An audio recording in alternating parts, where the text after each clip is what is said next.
Okay, well, welcome to the deadly cancer mistakes you don't know you're making. The purpose of this webinar is for us to make sure that you have the information you need, should you or someone that you care about have cancer, to make sure that you get the most accurate diagnosis, the best possible treatment that medical science can provide. So everything we're going to talk about today is going to be something that your oncologist might never have heard of, but would absolutely approve of if they did, because it's all peer-reviewed medical science. It's all FDA-approved treatments we're talking about, and that's why Alex and his team are able to help oncologists around the world help their patients live longer, because we're using state-of-the-art medical science for people who need it right now. So let's see here. Why don't we start with a little introduction, Alex? Sure. My name is Michelle Morand, and my background is in the mental health world, actually, for 27 years, helping people overcome addictions and eating disorders, anxiety, depression, trauma, all sorts of heavy stuff like that that many people struggle with and just need some help to get past and get on to living their best life. 10 years ago, I was introduced to Alex and his perspective on cancer care. And to me, it just seemed like such a no-brainer. This should be something that everybody is doing and that every doctor knows of and that every patient can access immediately as soon as they get a diagnosis of cancer and need it.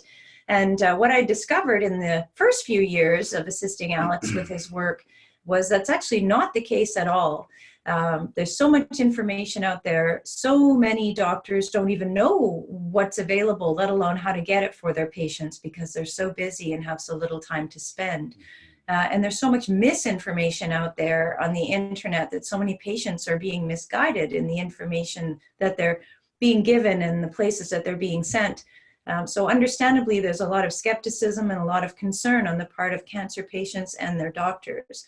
And we're here to help clear it all up and make sure that you have a resource that you're confident in, that's going to provide you with accurate information and the best possible chance of success for your cancer care.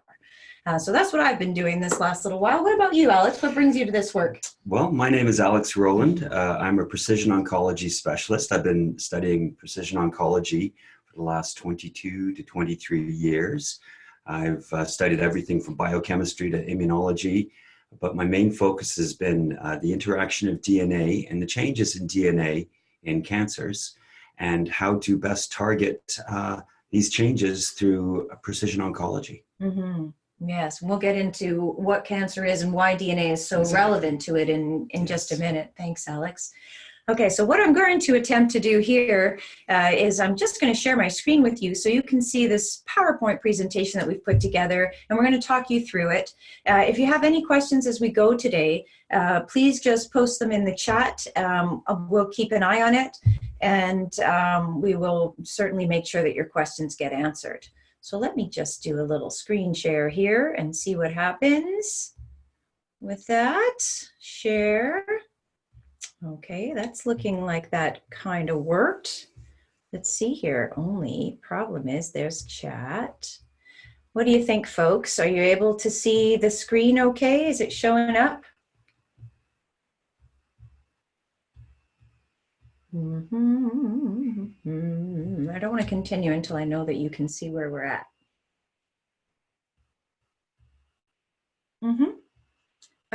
Yeah, I've got that.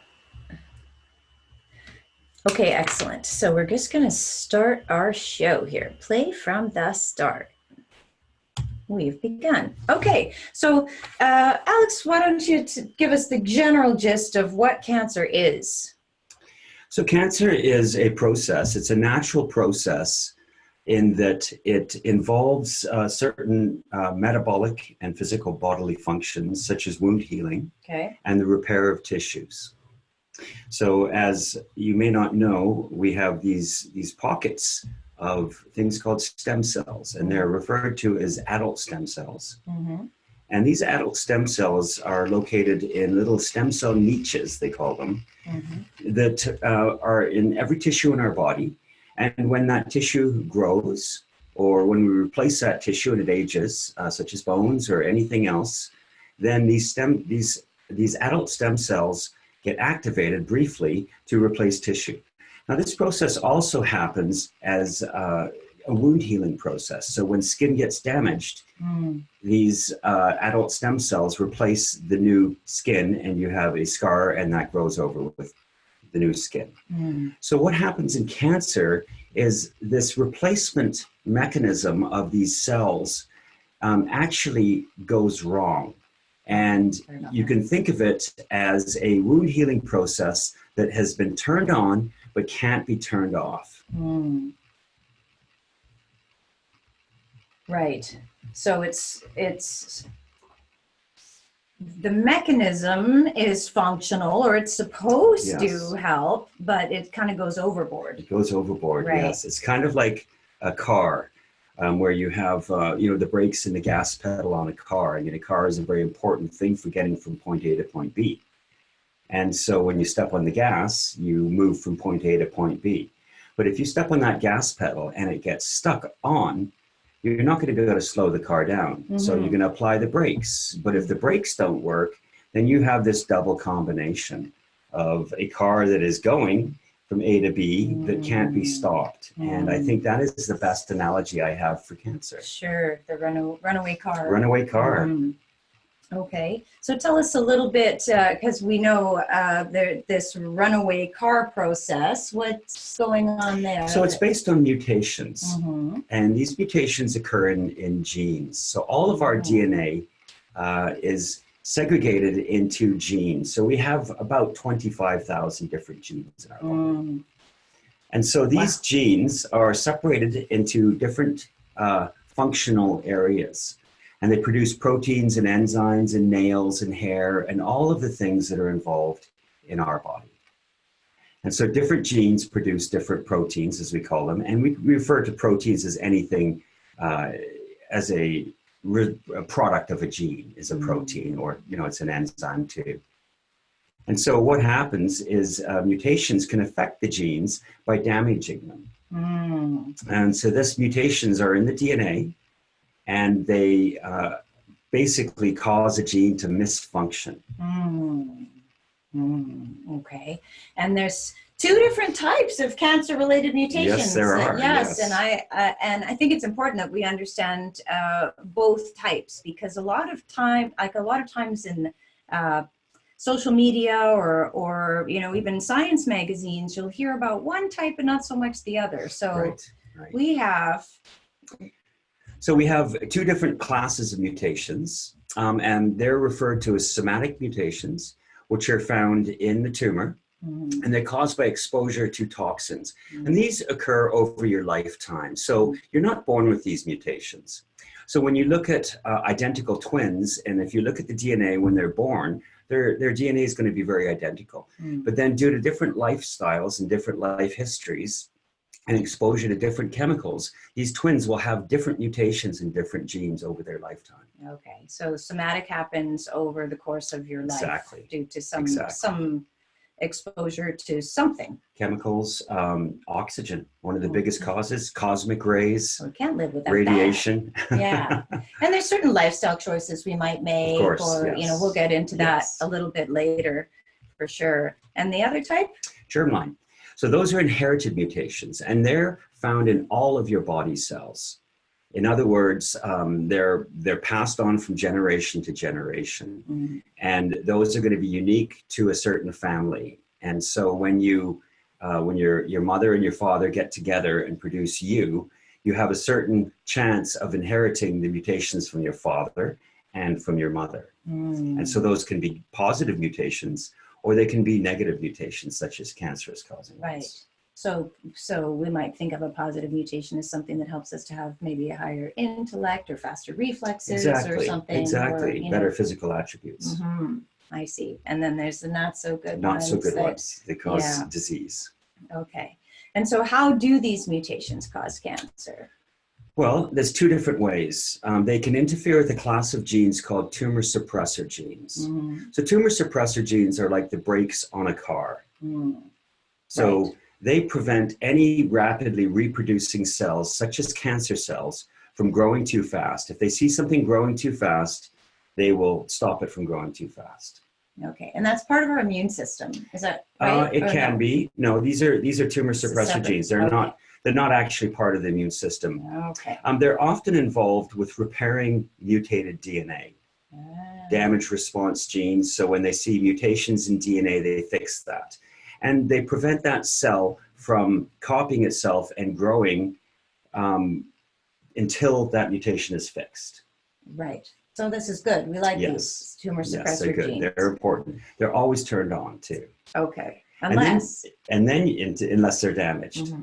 Then you can have mutations in a class of genes called oncogenes. Now, oncogenes are normally genes that are involved in growth and development, and they're turned on for brief periods of time, and they cause cells to grow and multiply. And then what happens is they actually get mutated, so they get stuck, turned on. So you can think of these different mutations as the tumor suppressors are like the brake pedal in a car. Mm-hmm. And when they get damaged, they just don't work. They don't operate the brakes. Okay. Whereas when an oncogene is like a gas pedal in a car. Mm-hmm. So when you step on that gas pedal, the gas pedal goes on, but it stays stuck on. Mm.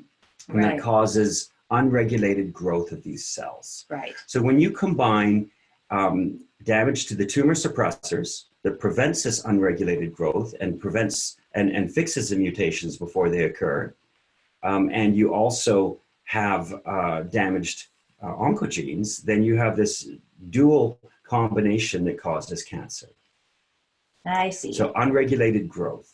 So, and if you are born with a mutation, as we were talking about earlier, and one of those types, exactly, a germline mutation, then you're that much more susceptible. So germline mutations are typically in the tumor suppressor genes, not always, but that's a good general case. And I think the perfect example is the BRCA1 and 2 genes. Mm-hmm. They're involved in repairing damaged DNA, and also from preventing that DNA from being used in a cell.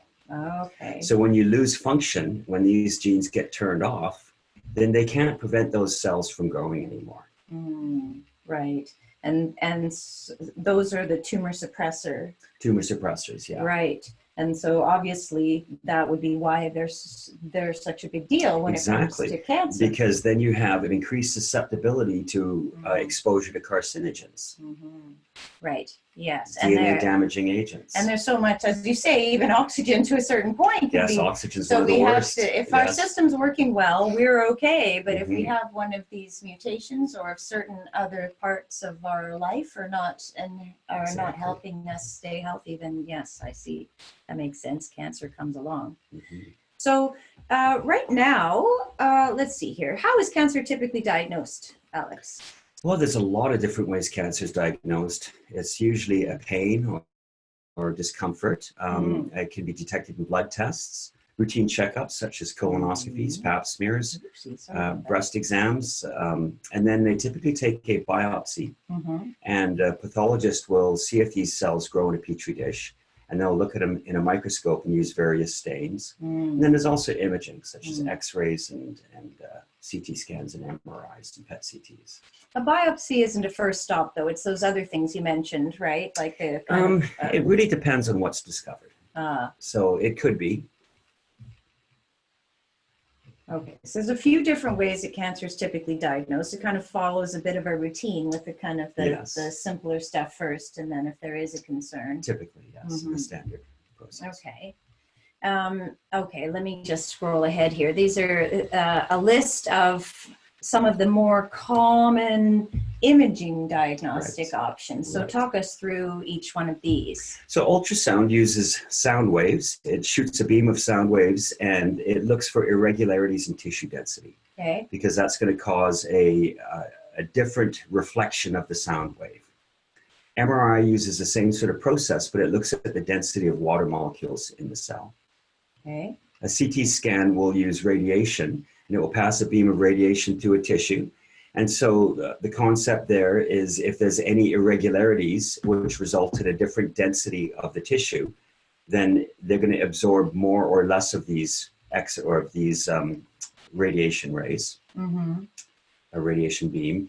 And then the receptor on the opposite side is going to detect that and say you have a difference in the density. And it has a computer program that matches it up and says, you know, this is the shape of the object. And so it can tell you there's something there. Exactly, yes. Right. But that's why you say they really essentially look at shapes and shadows, is they're not telling you what is there, just something. And that can be, it can be a benign mass, it can be some scar tissue, it can just be kind of like polyps, cysts, kind of just your own unique body having things in different places, right, that aren't cancer. So an X-ray works in roughly the same way as a CT scan. It's just not as sophisticated. Okay. So you're not going to get quite as precise an image? No. Okay. Which still is, even with a CT, isn't very... Yeah, exactly. Okay. Oh, sorry, folks. I really wanted you to get a chance to talk a little bit more about CT scans, because it's something, if you do have cancer or if you think you might, it's really in Canada and the United States and elsewhere in the world, kind of the standard test that your doctor might send you for. And this would be probably your GP that would send you, at least for your initial CT scan, because most people, as you might be well aware, aren't going to be sent to see an oncologist until cancer is confirmed. So a lot of times the doctor that you're dealing with, who's doing the bulk of figuring out if you do or don't have cancer, is going to be your general practitioner and not even a specialist in cancer, which is why it's really important that you understand the difference between the different types of tests to diagnose cancer and what works and what doesn't, and you can get a jump on things. But you just kind of ran through the CT scan thing. Right, yes. So it's the most common form of diagnostic imaging. Yeah. It's often used when there's a suspicious lump detected by X-ray. And it's commonly used as a follow-up for treatment to see if a treatment is working or not, because it can be used to measure the size of the tumor. Okay, so, right. Now, they're not that accurate because they're not going to really tell you if it's a benign lump or not. Right, that's right. Unless it's growing. So in that sense, CT scans are typically used in a serial fashion. So they'll take the measurement of a lump, they're not sure if it's cancer, and then you'll come back in a couple months and they'll look at it again, and if it's grown, then they'll have an idea it's probably cancer. Got it. So that's the big, well, the lack of confirmation that it's actually cancer. It's not a real-time analysis. Right. You have to look over time. So basically with a CT scan, you're being used as a petri dish. Right. Not the best way. No, not ideal to have to wait. And they can miss tumors that have different tissue density. So if they have, if you have a tumor that has a similar tissue density or is just kind of spread out more, the CT scan will have a hard time seeing it. Right. Yeah. Okay. So if your cancer has been diagnosed is basically based essentially on a CT scan, you may not have cancer. You may certainly not have found all of the cancer in your body. Let's talk a little bit about what you think is the best scan and what, you know, if you think you might have cancer, or if you have been diagnosed, you want to make sure it's accurate, what would you recommend? Definitely PET-CT. So what PET-CT is it's a CT scan with a positive, it's an isotope that is injected to you, a radioactive isotope that is basically injected into you. It's attached to a sugar, and that sugar preferentially gets eaten up by the cancer cells because they're highly metabolic. Right. So then when they eat it, what happens? Then they tend to have an accumulation of this radioactive isotope sugar solution. And then when you get a CT scan, anywhere where there's a area of high metabolic activity, which is significant to a tumor, then it's going to glow like a Christmas tree when you get a CT scan. So they're very accurate. So there's no, or there's a very, very, very low possibility of confusion with a PET-CT. Yeah, exactly. Yeah. So you just said something interesting. You're still using a CT scan, but because you've added this radioactive isotope, instead of just showing shapes and shadows, it actually shows kind of what's alive and aggressively growing. Yes. Therefore, it tells you if it's an aggressive tumor or just something that's growing. Right. Yeah. Which would be really nice to know. And in most countries in the world right now, certainly most developed countries, you're going to find PET CT machines, and you're going to find private PET CT clinics. So that if there's any concern or delay, we live in Canada, which has a lot to offer in a lot of ways, and in terms of the medical system, certainly can't provide the best or most leading care that's out there. So PET CT scans aren't available as part of standard diagnostics in the Canadian medical system. In the US, it depends on your insurance coverage as to whether a PET CT would be advised. It's a lot more common. In the US, there are about 4,000 PET CT machines. In Canada, we have 40. Something like that. Something like that. It's quite a big difference. Yes, it is. So depending on where you live, what country you are, it's going to be easier or harder to find these things. But it's an excellent way to find out within a day whether you have cancer. Whereas you were talking about those CT scans. Yeah, measuring the size. Yeah, because you have to take a scan for a CT and then you have to wait a few months so your doctor can see if there's been any change. Whereas with a PET CT, you're going to glow or you're not going to glow. Yes, exactly.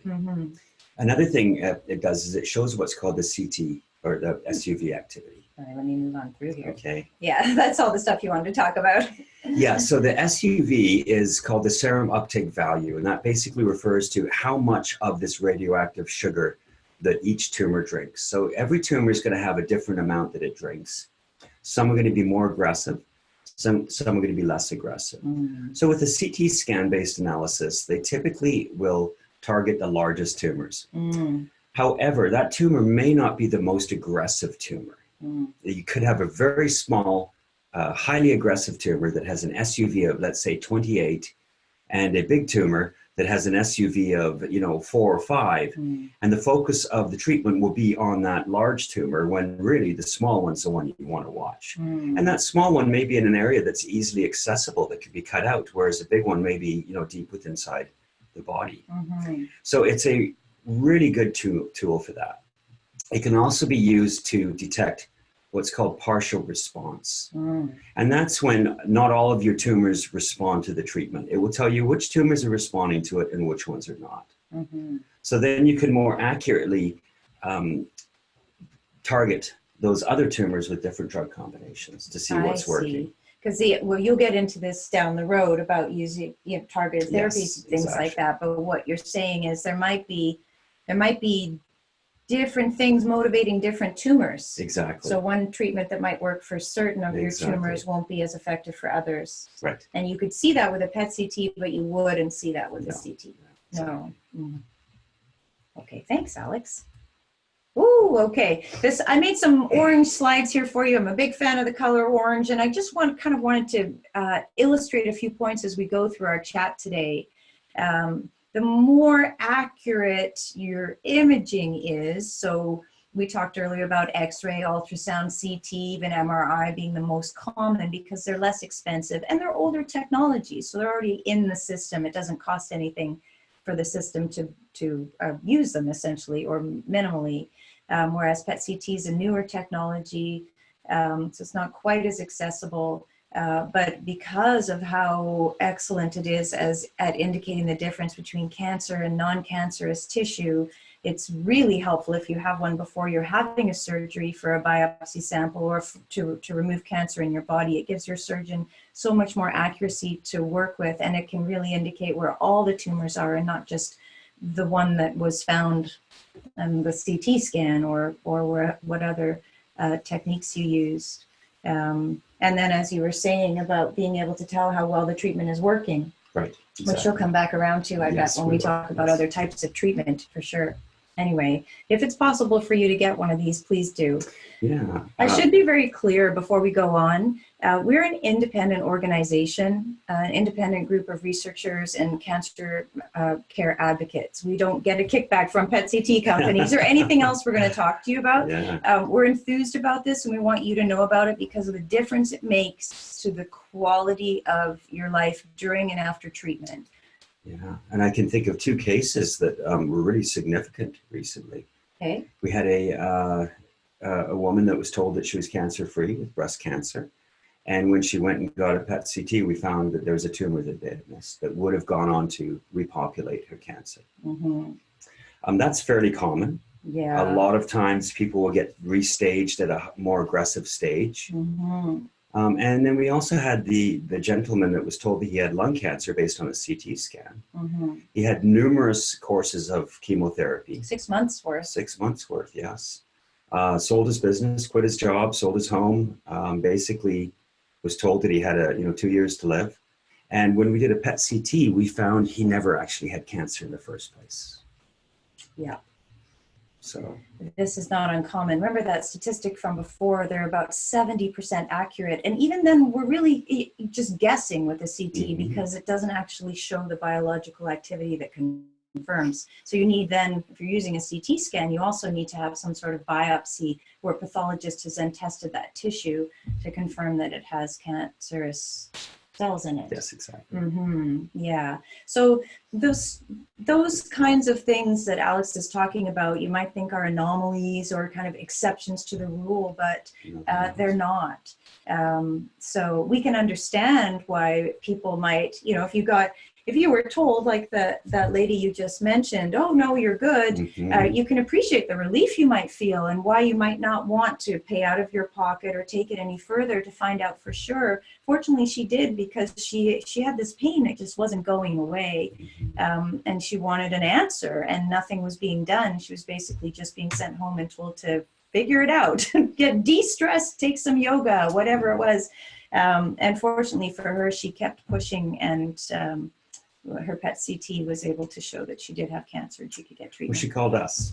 Yeah. Okay. She kept pushing for herself then, let's say, but yes, you helped her. Absolutely. I didn't mean to undermine your involvement in that case there.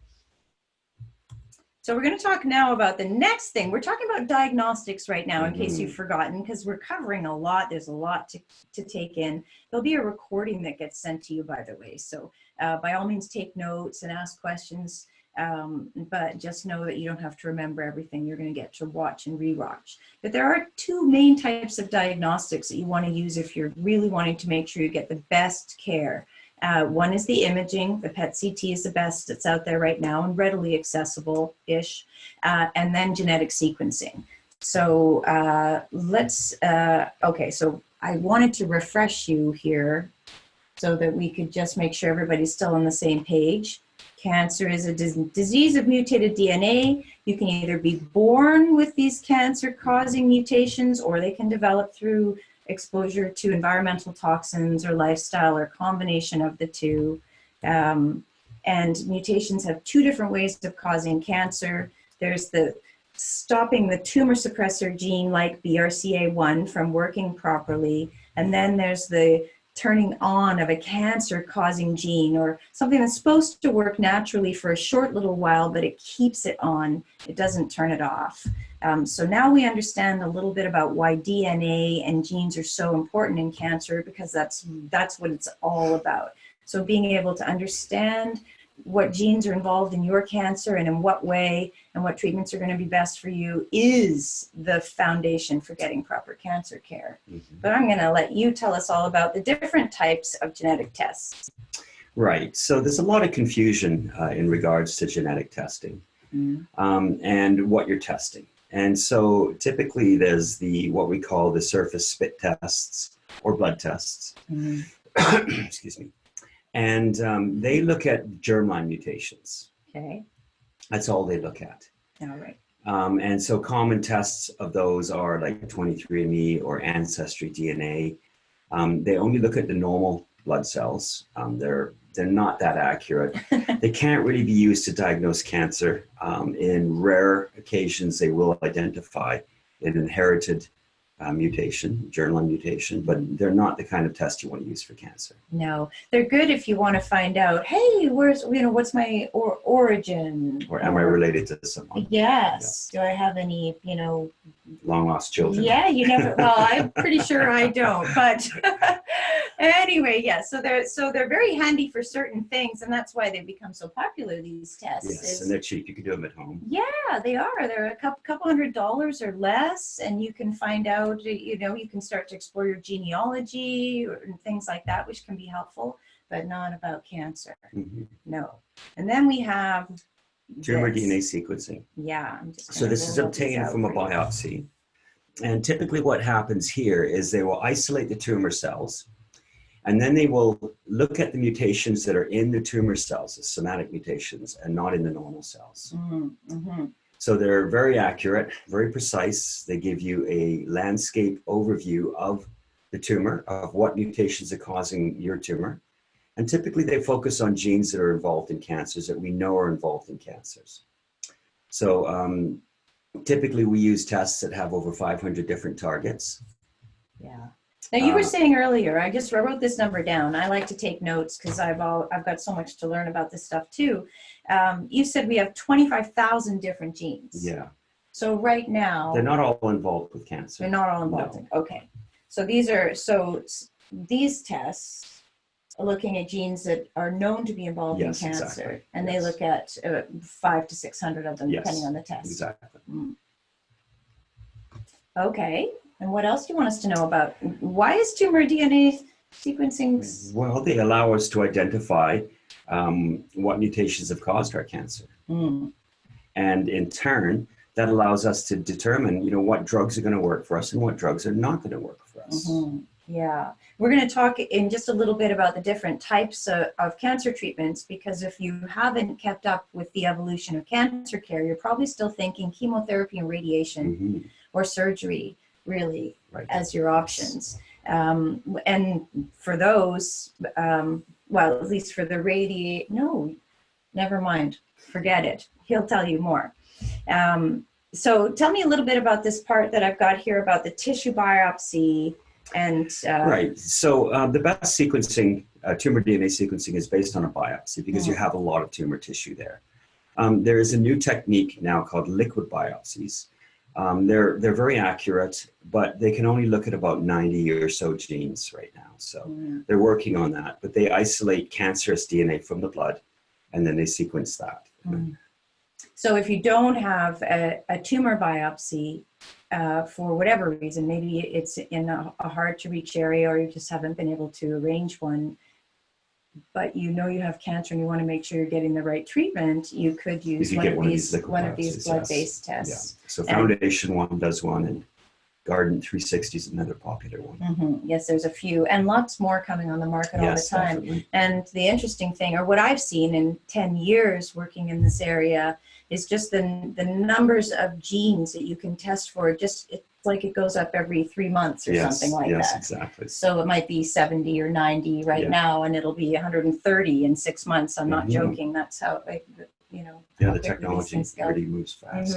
Because I know when we first started using one of the tissue-based tests, they were looking at maybe a couple of hundred genes, and now they, as a rule, do about 400. And as you were saying, there's some others that look at 500 and 600. Yes, yeah. So, another one of my little orange slides here. I just really wanted to make the point that if you're trying to make sure you're getting the best cancer care and you aren't doing the tumor DNA sequencing either with a tissue biopsy or a liquid-based test, you are missing out on many options for treatment, and you are essentially limiting yourself to standard chemo and radiation. So Alex is going to tell us now a little bit about the different types of treatments that are out there and how much more quality of life and time they're providing for patients, so that you can understand why this is so important for you. And just in case you just stopped in, I do want to reiterate, we are an independent service. So we don't get a kickback from the tumor DNA sequencing companies either, or the testing companies that we're talking about here today. We're really here just to make sure that you, as a cancer patient or a doctor or someone who cares about someone with cancer, knows what's possible and that you get the best care.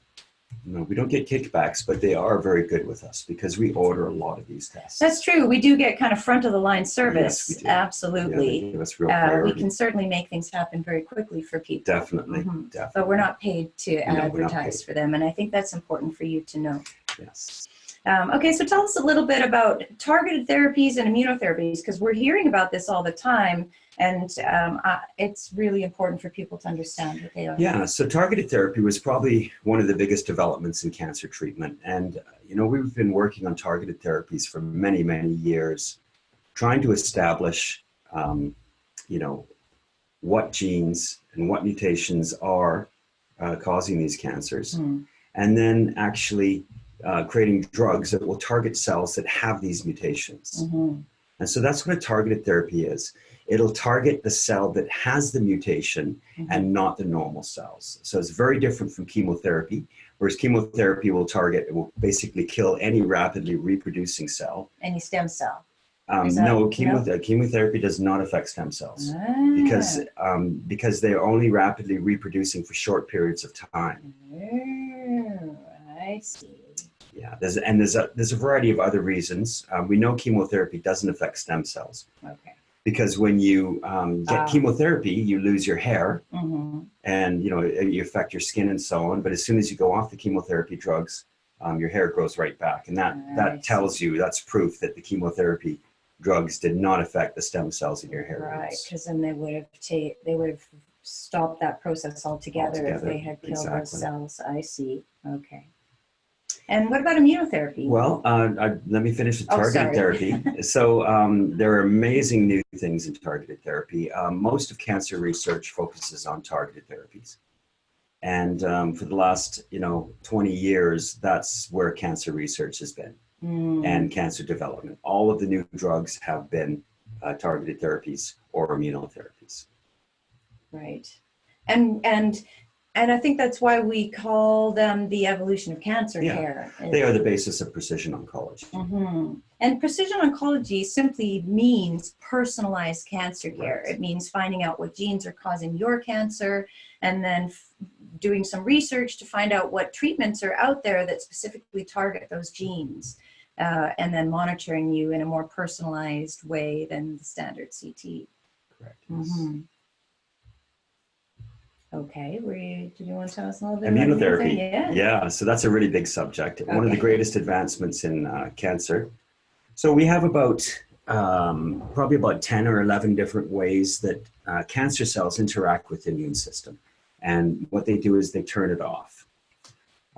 Typically, the ones that are most common that we look at these days are what we call programmed death pathway, programmed death 1 and 2, and then CTLA4.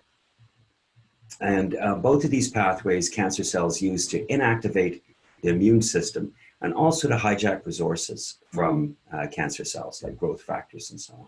When you say programmed death, for those of you at home, you might have heard of this as PD-1. Yes, PD-1. That's something, if you do have cancer and know someone who does, you might have heard about immunotherapy and PD-1, and that's what Alex is referring to there. Exactly. And we're going to talk about that specifically as we look at a very specific case where immunotherapy was just such a wonderful addition to someone's care. So let's look at some specific examples to help kind of bring this to life for you and make it a little less technical here. So there's 4 different main benefits you're going to get from tumor DNA sequencing if you go ahead and get that done for you. We're going to look at each one of them and tell you a little bit about somebody that Alex has helped with this particular issue. So the first one is a garbly-goop, but it's identify sensitizing mutations for targeted therapy. So let's talk a little bit about what sensitizing mutations are, and then tell us a little bit about how this is relevant.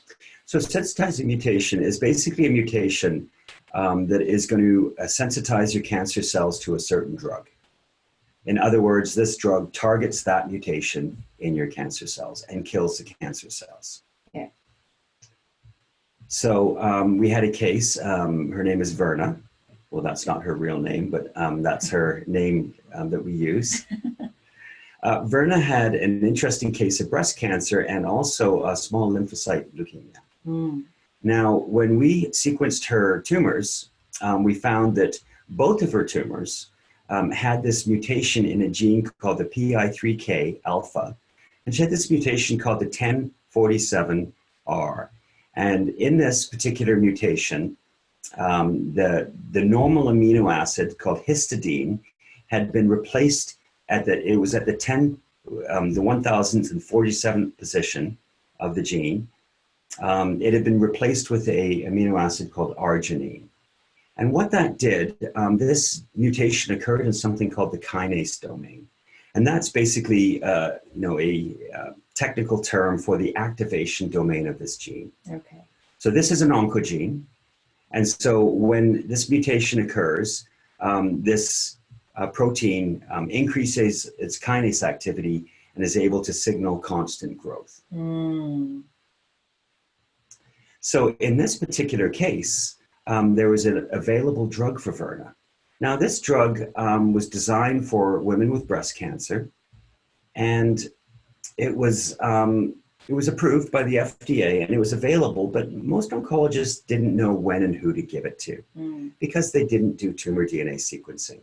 We knew that in Verna's case that she had a very good chance of responding. Basically about a 29% chance of responding to this drug called Afinitor.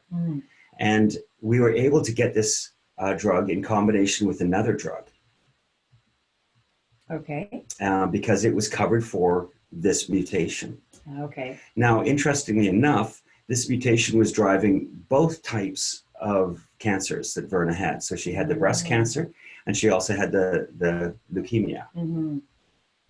And so this mutation basically took care of both subtypes. Because it was the mutation that was causing driving it, both regardless cancers. of how it was manifested. Exactly. In the breast tissue, it was causing her breast cancer. And in the lymph glands, it was lymph nodes, it was causing this small lymphocyte leukemia. So the Afinitor was a targeted therapy? Yes, the target that mutation. Yes. Okay. And what was the outcome for Verna? Well, she had a great result from that. As far as I know, she's still cancer-free. This is quite a few years ago. She hasn't called us back yet, so that's a good sign when patients don't call us back. They don't need us right now. Yeah. Yeah. So, it seemed to work very well for her. Excellent. So, because she had the tumor DNA sequencing, yes, you were able to identify with confidence what was driving her cancer. Both cancers. Both cancers. And so her oncologist could change her treatment plan, could modify what he had originally prescribed for her. Exactly. Yes, because the FDA test came up with an FDA treatment. Right. And so all of his boxes were ticked in terms of making sure it was something that was viable and going to provide good benefit. And the drug was covered. And the drug was covered. Yeah, that's nice. Yes, that's right. So she wouldn't have even been able to know that that was an option for her, and certainly wouldn't have been able to get her doctor to prescribe it. No, and it would have been a big risk prescribing this drug without knowing if she had that mutation or not. Yeah. Or the chance of her responding to this drug would have been much, much lower and probably insignificant compared to standard chemo. Yeah, and that's why, even if you're hearing about these targeted therapies or immunotherapies or all of these things, and your doctor isn't prescribing them for you, it's almost certainly because they're not able to get the testing that needs to happen in order for them to have confidence about what treatment you need. So do keep that in mind. Okay, so here's another. I said we're going to go through 4 of these. So we were talking about sensitizing mutations before, mutations that make a treatment more likely to work. But there's also these desensitizing mutations. Yeah. And this is a big issue. It's a very, very serious issue because you'll hear a lot of numbers bantered around about tumor DNA sequencing not really being effective. But what most people do is they'll look for a targeted mutation. If you don't have that targeted mutation, then they don't use the information to alter the treatment. But what we do is we look at something called desensitizing mutations. And these are mutations that will prevent a certain drug from working. And that includes chemotherapy or other targeted therapies. So I think the perfect example here is the case of Melanie. Melanie called us up. She had a wonderful oncologist who had done tumor DNA sequencing.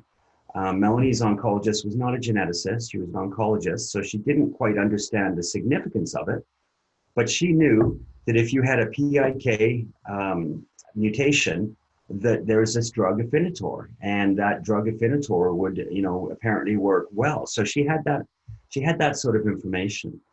Now, unfortunately, the tumor DNA sequencing test, and I'm not going to say which company it was, had actually indicated that Afinitor would also be a good drug for Melanie. Mm-hmm. So Melanie took this drug and didn't respond to it. Oh. And that was very unfortunate because the doctor kept thinking she would respond eventually and kept giving it to her. Meanwhile, her disease progressed and spread throughout her body, and she went from stage 3 to stage 4 while on this drug. Right. So when we got the information, I noticed that this mutation was a mutation called the C420R. And this is where a cysteine amino acid at the 420th amino acid position had been changed to an arginine. Now, the previous one that Verna had was at 1047, histidine at the 1047.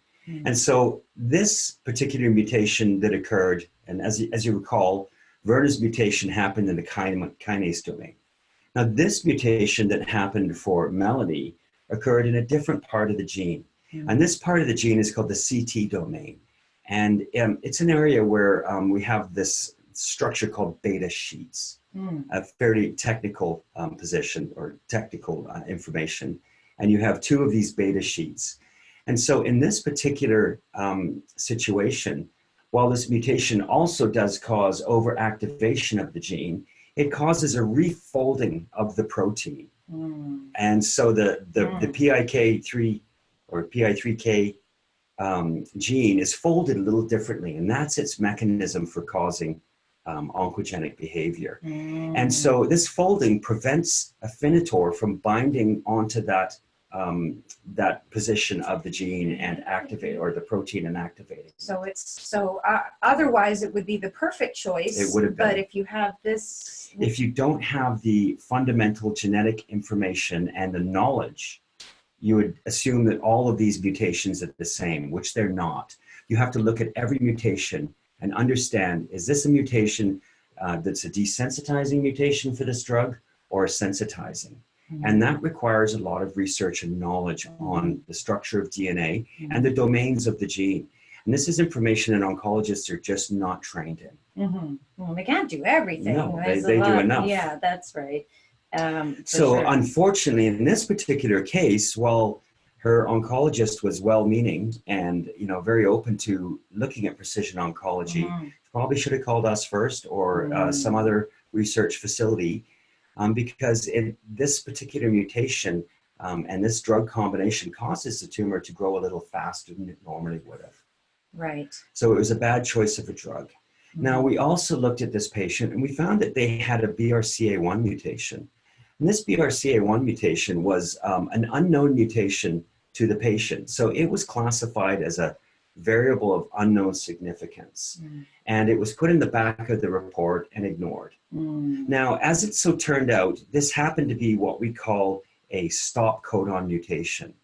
And that means it's basically a full stop. It's like a stop sign in the middle of the gene. And the consequence of a stop codon mutation means that the gene is not produced. And as you know, BRCA1 is a tumor suppressor gene. And so this tumor suppressor gene was not functioning, even though she had not been recognized as having a BRCA mutation. Right. Because this mutation was unique to her. It was not one of the common BRCA mutations. So it So just it was got unique shuffled to to her, the back of the got shuffled report. to the Meanwhile, back. there's this Meanwhile, PI3K one that exactly. is actually not right for her. Exactly. Oh. So we identified this mutation, and as soon as I saw this, I thought, wow, this woman has non-functional BRCA1. The company once again had put this mutation in the back as a variable of unknown significance because there was no data on it. But had they looked a little deeper, they would have known that this mutation created a non-functional BRCA1 protein, and therefore this patient should have got a PARP inhibitor, which is a class of drugs that works very well when you have non-functional BRCA1 mutations. Right. So we suggested a PARP mutation, and the patient ended up getting another year of response to this combination. With like full-blown metastasis. Exactly. Initially. Exactly. So, yes. yeah. Another important thing too, in this particular case, the doctor had put Afinitor, had given this patient Afinitor by itself. And Afinitor by itself with PIK mutations doesn't work very well. Okay. So I think the survival when you combine it with other drugs, such as chemotherapy or other, anti-estrogen therapies, the survival on late-stage patients, I believe, was about 10 months in the combination of Afinitor and other drugs. Whereas Afinitor by itself, even if you have a 1047 mutation, is only beneficial. I think the average survival is about 3.6 months or so. So it's not just the mutation, it's having the correct combination of drugs that's really important. Sure, yes. And even if you have had a genetic test done that's come with a report that's listed this stuff. That's not enough information. It's not, as Alex was just saying, because that's a computer program for starters. And who knows when they last updated that computer program, but it's also not going to be looking at all these different variables. It's not going to look at the important thing. And that is what mutations that patient has, the co-mutations. Right, and again, sensitizing, desensitizing, and all this stuff. Yes. So so that's an important element too with the genetic that you can only find out with the genetic testing. Yes, the tumor DNA sequencing. Exactly. And then proper analysis of that genetic testing. So getting the genetic testing isn't enough. It can be in some cases, but a very small amount of cases isn't enough. You need to have someone with knowledge of DNA and genetic mutations and drug interactions and how, and definitely the different binding and, the different domains of the gene and where that mutation occurs. So you have to have that analysis done. It's very probable that in 20 years, these kinds of things will be automated because there'll be so much known and so much more detail that can be gathered, but certainly not right now. Exactly. Yeah. Okay, so we talked about sensitizing and desensitizing mutations, and now we're going to talk about how having your tumor DNA sequenced gives you the option for immunotherapy. Yes. So we want to find out, will it work for you? Because it's not a given that it's going to be right for you. Yeah, I think the class of drugs we're referring to right now, and this is just a very basic emphasis on immunotherapy. We have a wonderful video on the Cancer Guy website on immunotherapy that goes into great details and discusses all of the different prognostic and sensitizing and desensitizing mutations. We have a small database of these mutations now, so we can look at your tumor DNA sequencing and really determine, if immunotherapy is going to be a good thing for you or not. So the kind of drugs we're talking about right now are PD-1 inhibitors. And so they work across populations in about 5 to 10% of patients. But when they do work, they result in very durable long-term remissions. We have patients that were on death's door. I can think of our previous melanoma patient. We had one of the first patients in Canada that we had on immunotherapy, and at the time it was very experimental, but we managed to convince a doctor and the drug company to prescribe this combination, and the patient is still alive today. And they had a heavy-duty metastatic disease. They had literally months to live. So we've seen some phenomenal results, but the problem is determining which patients it's going to work for, because you don't want to go on immunotherapy if it's not going to do any good for you. No. So we did sequencing of a patient called Julio, and Julio had a very horrible case of head and neck cancer. I believe it was a salivary gland or something, I can't remember the specific gland he had, but it was in his mouth, and it had gone to his jaw, and it had caused all kinds of problems. And so there wasn't any real treatment for him. Not at that time. Not at that time, no. Well, he had been through reconstructive surgery and so on. So we did this sequencing for Julio. Now his information, we did a report on his case on our website, so you can look it up. And what we found is that Julio had a very high amount of mutations. So when we look at tumor DNA sequencing and we see a lot of mutations, then we know that that patient has a really good chance of responding to immunotherapy. Now, it's very specific to the type of cancer. So for example, if you have a lot of mutations and you have, for example, lung cancer, then that is not going to be something that indicates that immunotherapy is going to work well for you. Mm-hmm. So you have to look at every cancer differently. In his particular type of cancer, we knew that if he had a high amount of mutations, and this is referred to as tumor mutation burden, and what it refers to is the amount of mutations a patient has per million base pairs of DNA. And so this patient, Julio, had a lot of these. Mm. And so what this does is it creates a tumor that has a lot of different features that can be identified by the immune system. Oh. And so when Julio was given a drug, a PD-1 inhibitor, the PD-1 inhibitor, basically what that does is it removes, soaks up PD-1. And what PD-1 is a cell surface receptor that all of our cells in the body have. And it is used to activate our immune system when we don't have it. So if our immune system comes along and it sees a cell that doesn't have this PD-1 protein on it, mm-hmm. it'll attack it. So what cancer cells do is they upregulate this PD-1 protein and they create this bubble of PD-1 protein around them. So when the immune system comes to investigate, they see this bubble of PD-1 and they say, okay, you know, we don't need to. This is part of us. This is part of us. We don't need to attack this. Mm-hmm. So what a PD-1 inhibitor does is it's a monoclonal antibody.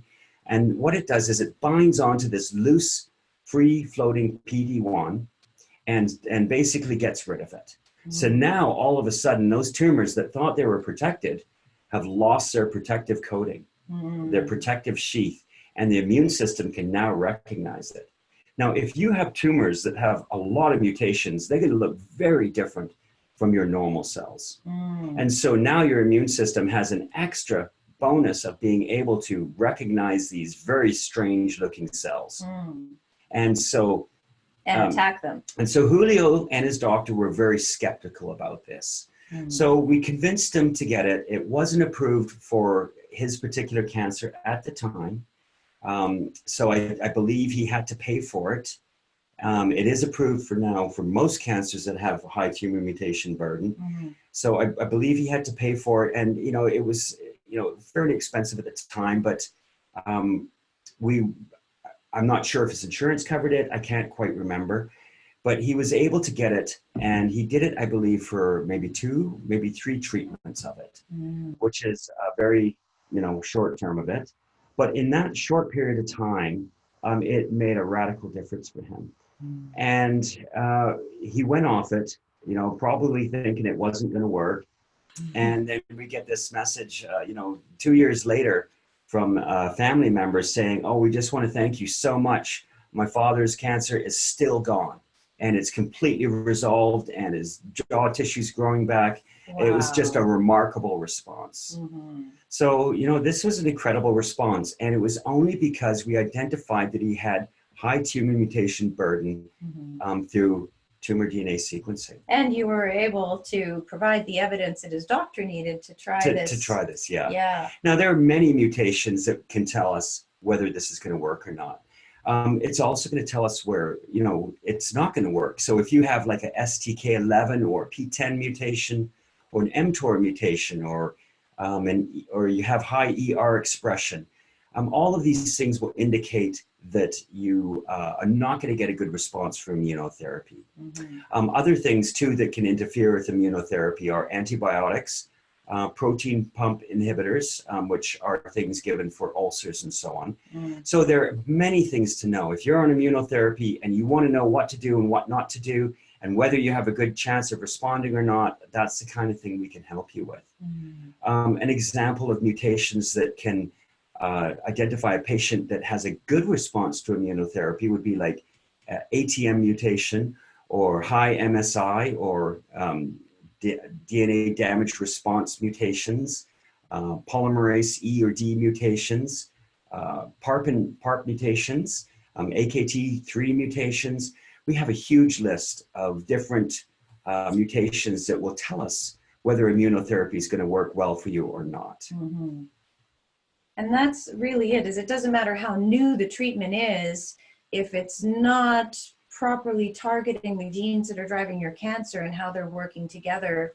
You need to know this stuff. Yeah, you really do. Mm-hmm. I mean, that's a wonderful example right there of somebody who had, pretty much given up. And, each of those people actually were essentially told, just give, this is it, the best we can possibly do. Yeah. And I see his funding. He did get funding for it. Yes, sorry. I apologize, I couldn't remember. Yes. We have a lot of cases. Yes, but yes, he did, because it was an FDA approved treatment, and they really couldn't argue because you were able to show it would be of value to them. Right. Okay, so we're talking about the ways that DNA sequencing of your tumor can really benefit you, and we've talked about 3 different ways, and this is a 4th way. It's the use of liquid biopsies. So Alex, tell us about, you talked a little earlier about what liquid biopsies are, but maybe just briefly go over that again if you would, and then tell us how having your tumor sequenced can allow you to use them.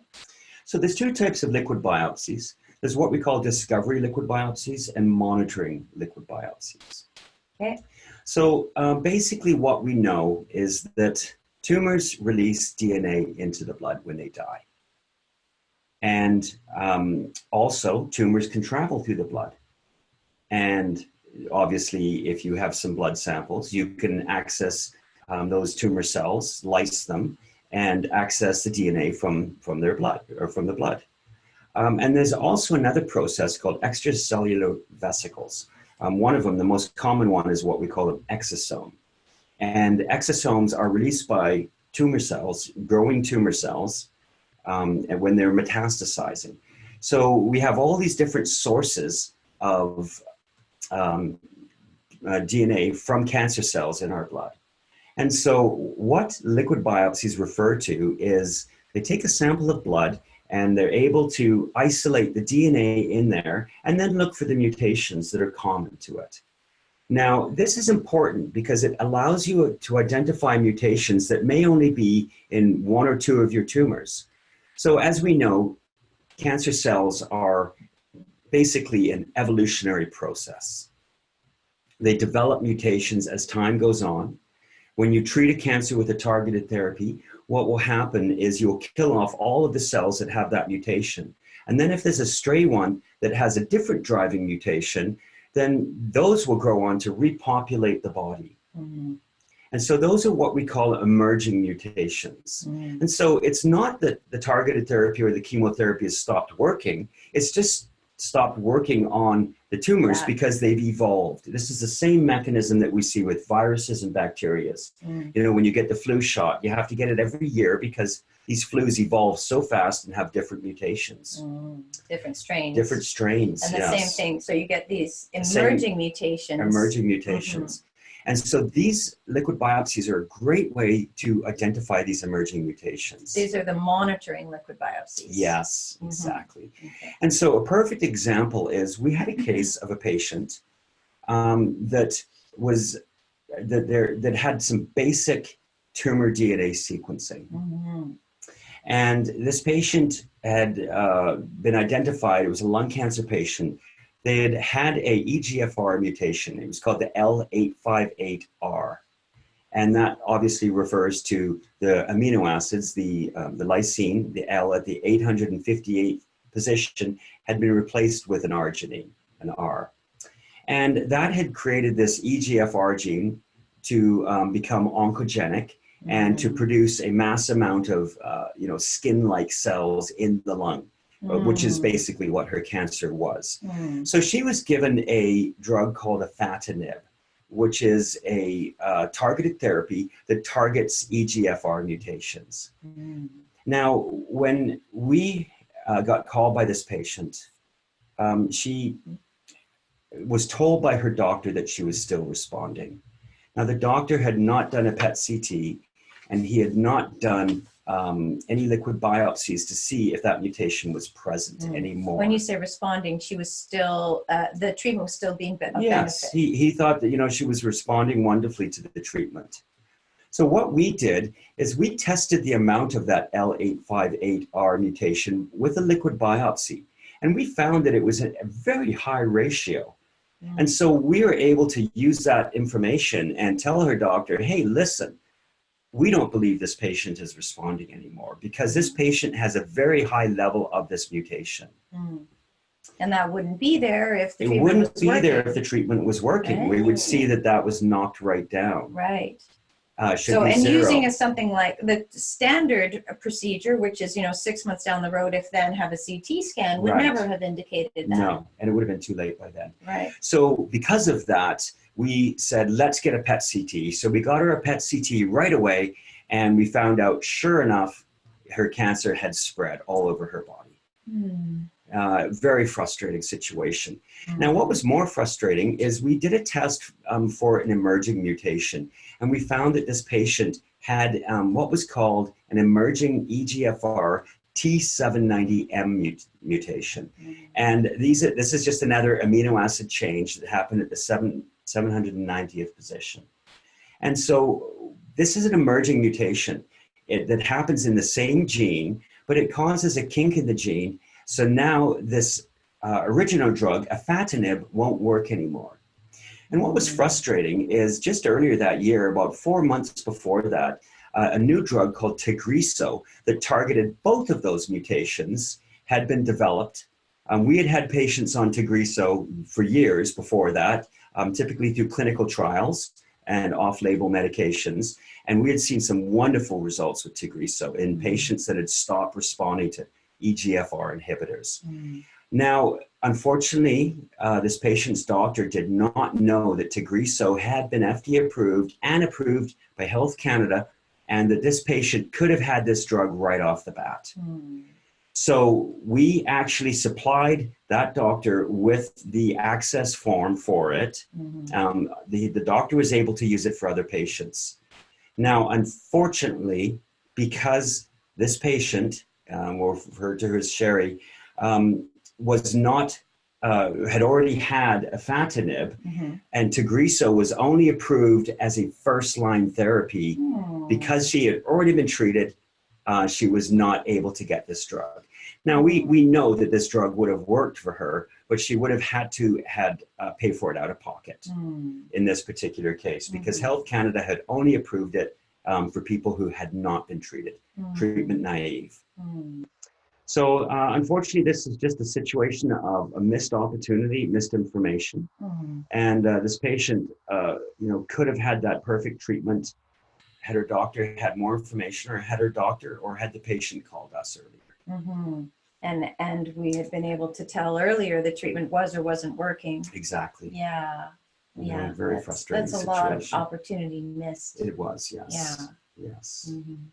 So I've made a few little listies here for you to talk about liquid biopsies specifically and the different kinds of things you can do with that.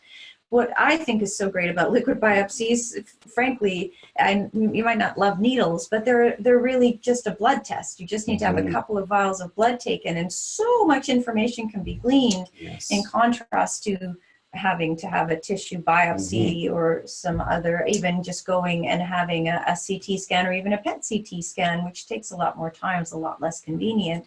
And these are so incredibly accurate. Yeah, and now what we've touched on is we've touched on the discovery liquid biopsies. And these are what most companies are doing right now, such as Guardant 360 and Foundation One. And they're great for discovering these emerging mutations. Right. However, we have developed a new type of liquid biopsy, and we have a company called Liquid Biopsy Labs.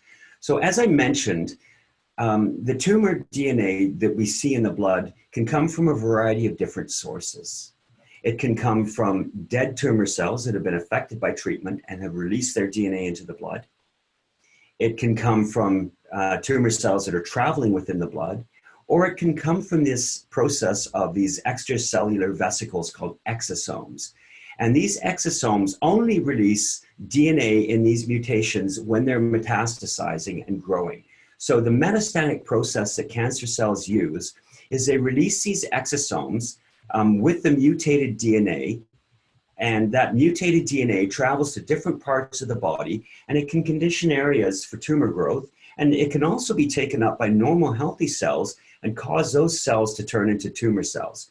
So the exosomic DNA is specific to the metastatic process, whereas the other tests only look at all of the DNA. They don't tell you what the source is. So it could be from a tumor cell that's dead.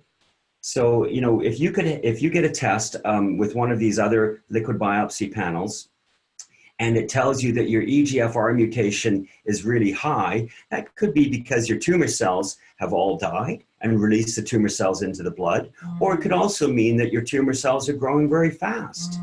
You don't know. And that's why it's only a good process for detecting emerging mutations. For the discovery. It's only good for discovering new mutations. It's not good for telling you whether that mutation is active or whether your cancer is active or not. And that's the ctDNA type That's of the liquid biopsy. ctDNA.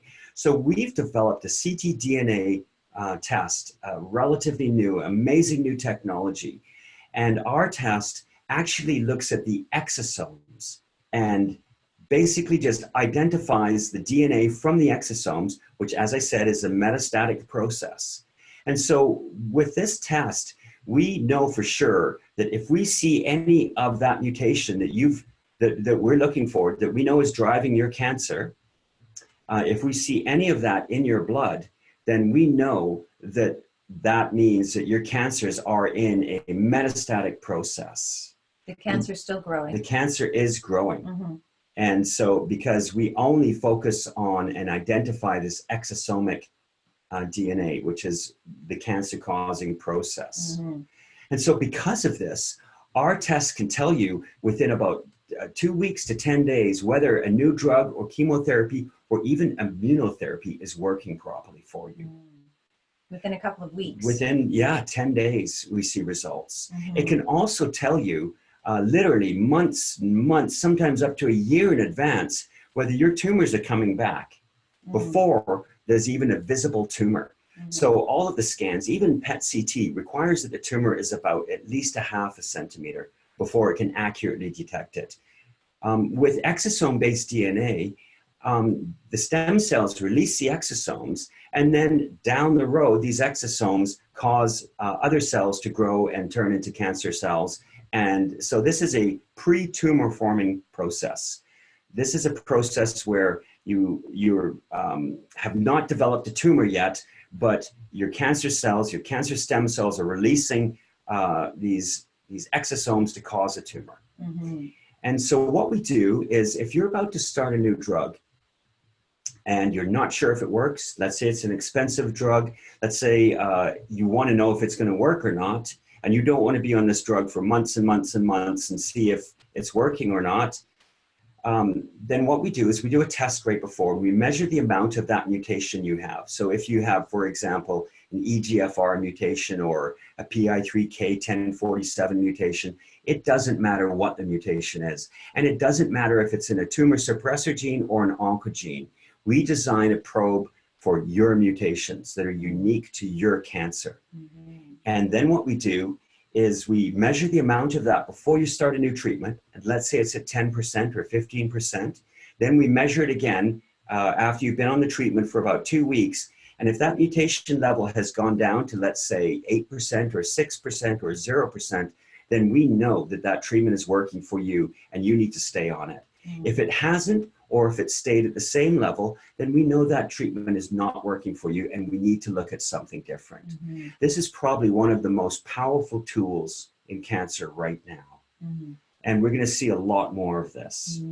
One of the important things about it is when you take immunotherapy, you have this process called pseudoprogression. And that's where the immune cells actually enter into the tumors and they make the tumors much bigger.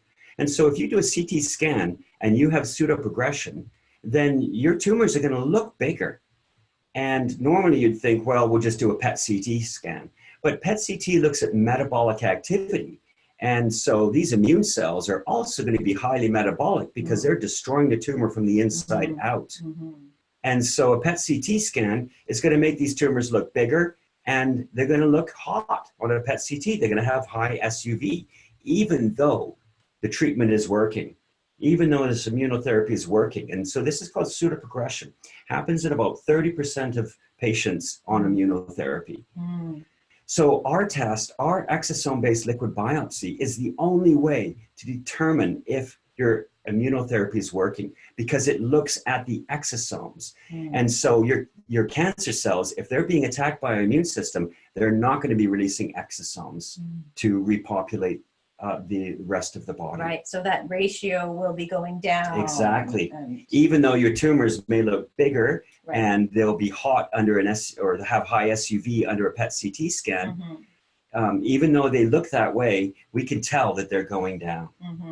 And then I know that you've had instances where you've had the opportunity to have someone have a PET CT, see that pseudoprogression, and then have another one continue on because of what the liquid biopsies were showing. They were kept on the treatment as opposed to removed from the treatment.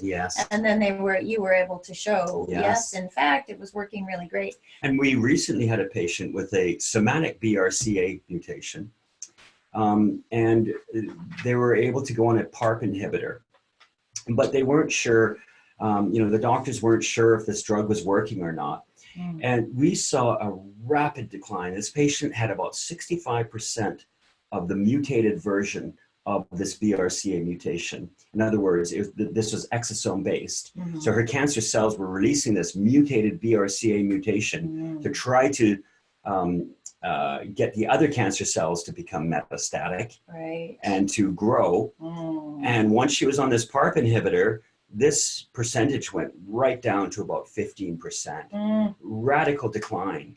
And this was before there was any measurable difference in the scans. The thing that is interesting to me about this story and others like it is how rapid that change is. It was rapid. Like really, very rapid. And patients feel it too. Yes. We'll hear from them. She said, I feel great. Yeah. I don't know if it's working or not. I feel great. I said, well, I'm happy to tell you it's working. It's working very well. So liquid biopsies are very accurate. I just wanted to make that point because we've talked about CT scans, not so much, and PET CTs are quite accurate too. But this is, it's as close to perfect as scientists are comfortable saying, really. Highly accurate. Yeah. And fast. So we don't have to wait. We don't have to Yeah. wonder if our treatment's working. And this is important for all sorts of reasons. Just even if you want to minimize the amount of potential side effects and the effect of the treatment that you're on, and certainly if you don't want to be wasting time, that's a value. Yes. Oh, we just ran through this. Da-da-da-da. Oh, yes, obviously there's no radiation like there is with CT scans. Right, correct. Or PET CT. Yeah, so that's a nice bonus too. But it really so you just, can get them all the time. Yes, you could. It just really cuts through all the noise and all the other possible variables that can get in the way and lets you get right at the thing much you're cheaper most than a wanting PET to. CT. They are actually much cheaper. Truly significantly And clearly less. in the case of immunotherapy and some other treatments, they're much more accurate. Yeah, good points. They're not a replacement because they don't tell you where in the body the tumor is. They just tell you that the tumors are not in a metastatic process. So you would use a PET CT initially to find out what's going on and where it's all happening. And then if you're going to have surgery, you'd have more accurate surgical experience, better outcome. Yes. But you'd use the liquid biopsies to monitor. In combination.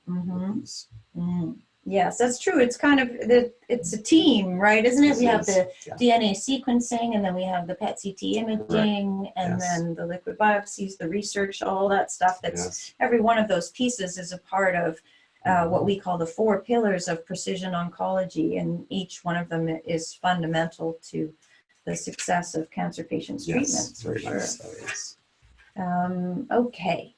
So we've just kind of seen this, one of my orange slides, really, we need to have the DNA sequencing. As Alex was saying, there's 2 different types of liquid biopsies. One can be used for discovery. And as he was saying earlier in our chat today, Those tests look right now, the best one of those that we know of looks at about 80 to 90 genes. I can't remember the exact number. Whereas if you might recall, the tissue-based genetic testing can look at up to 650 genes. So that's why if you had to pick, if you have a tumor tissue biopsy, you definitely want to have that test done initially for the discovery of what's driving your cancer.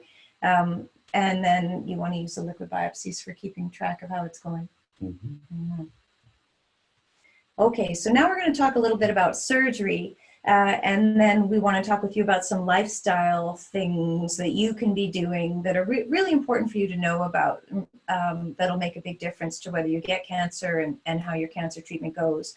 But right now we want to talk about something else that's really important, is all these new developments in surgical interventions that aren't necessarily available where you live, aren't necessarily available in the hospital where you are being treated, but might be available in the town next door or the hospital right next door. Exactly. Seriously, not exaggerating here.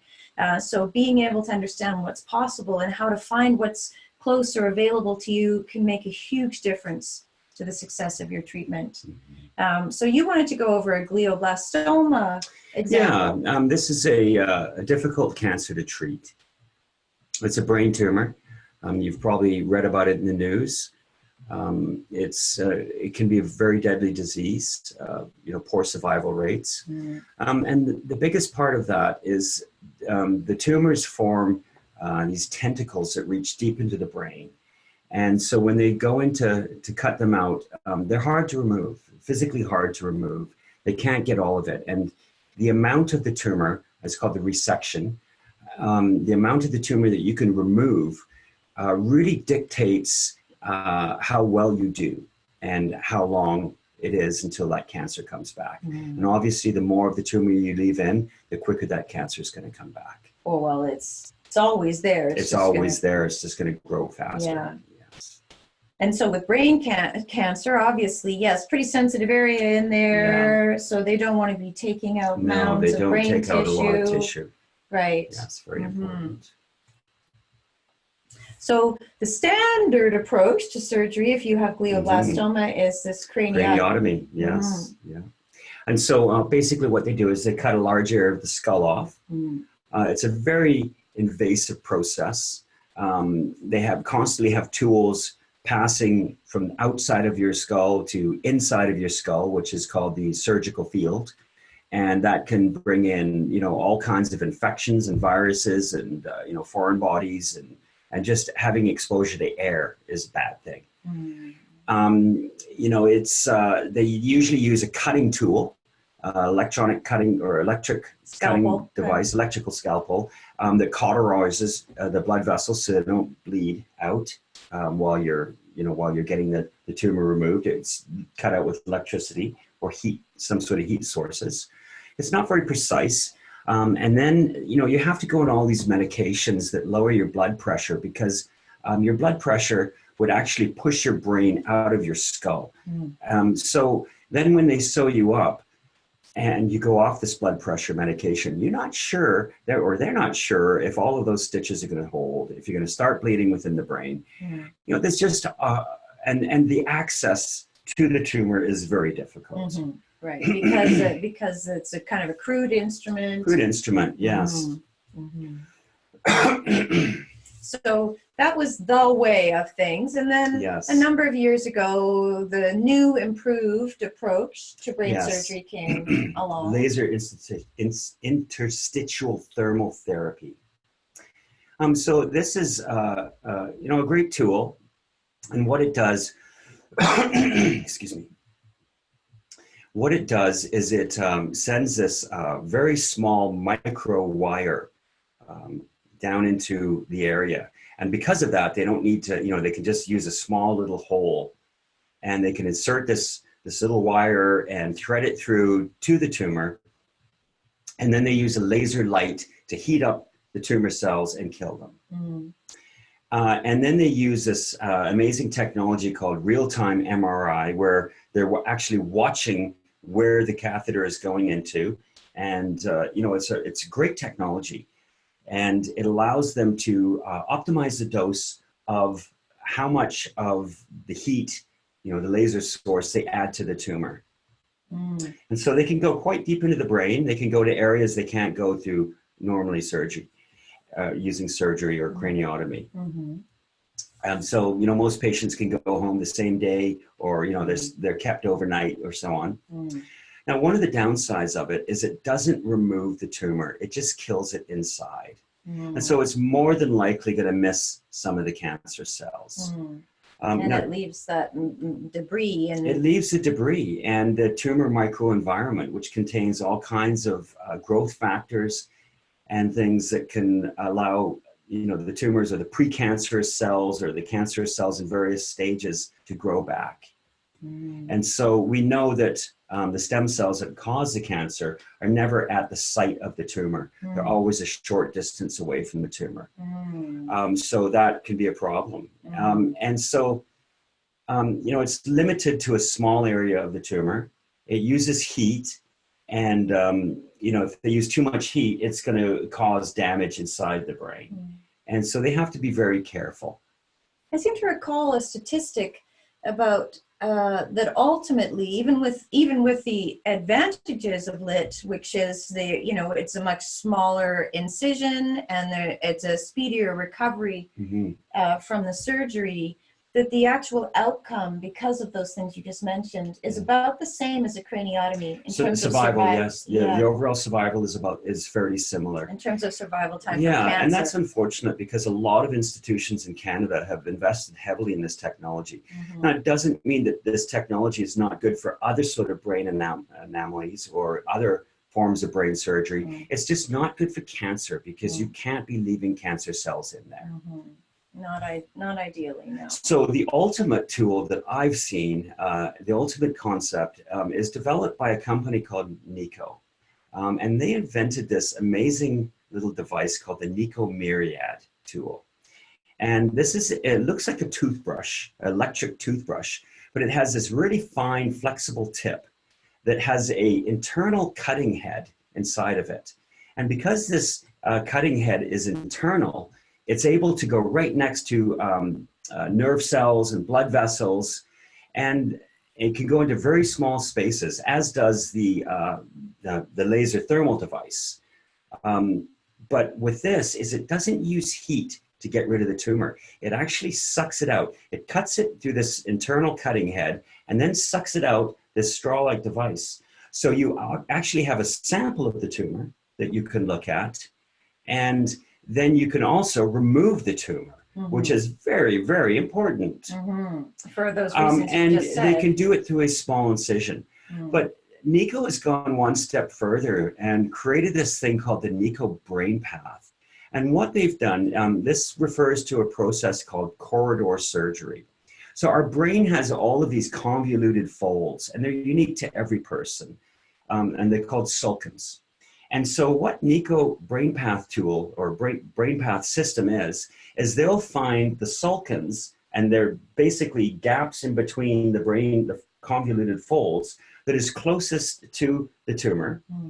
And then they will insert this, this plastic tube.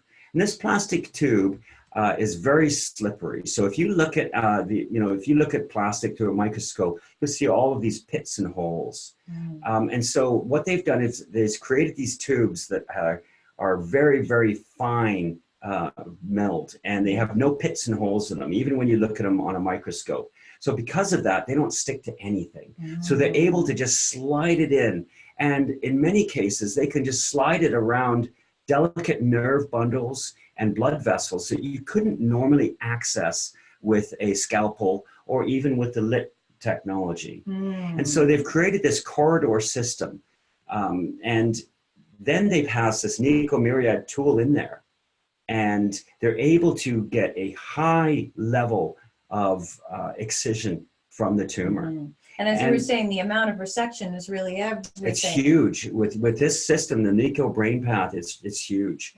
So there's a lot of centers using this system now. It takes a lot of training to be a NICO brain path specialist.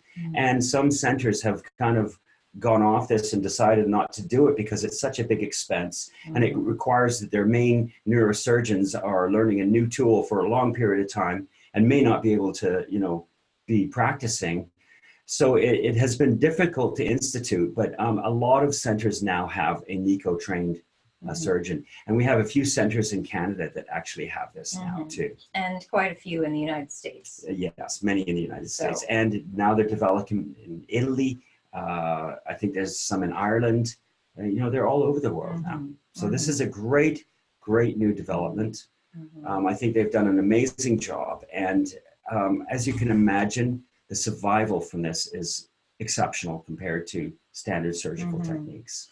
Just from start to finish, you have so much less invasive stuff happening, so the recovery from the surgery is so much faster. But they get the tumor tissue. More of it, and it's less invasive. That's the big part of it. Patients often leave, the next day, once they've been checked for bleeding and so on. So that's just one example. When it comes to surgery, there's new technology being developed all the time. And even the NICO has been, is that 10 years old?